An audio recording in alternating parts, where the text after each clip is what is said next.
All right, for the medial delt, you're going to lie on your side, and I'm placing my head on this block, and I'm lying on my side like so.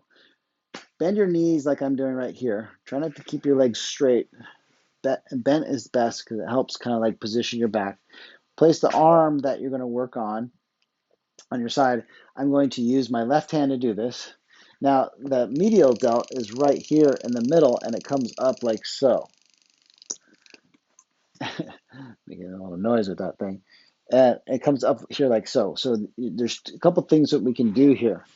As we're in this position, we start right around this area where it's called the septum of the muscle. It's basically where the deltoid comes down and attaches. You can come up like this. So you're kind of combing the fibers like this.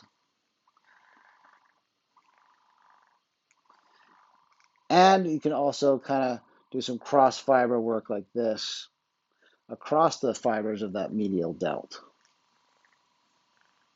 like so, all the way up. And then, of course, be careful of the bone as you come up a little bit higher, but you can get pretty close to that bone.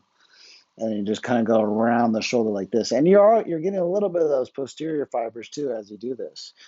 You just kind of go back and forth around like so, and then back down. And then you can kind of comb again like this. If you want to add a little bit of elbow movement, it's not really that necessary. But if you just want to hold the integrator here and just move your elbow, so think about rotating that, again, that palm movement, and just rotating that arm as you're in this position. Try not to pull your shoulder blade down, though, towards your hips.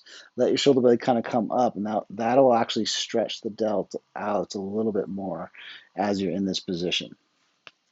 Do that for a couple minutes until you feel like it's released enough, and then move on to the next one.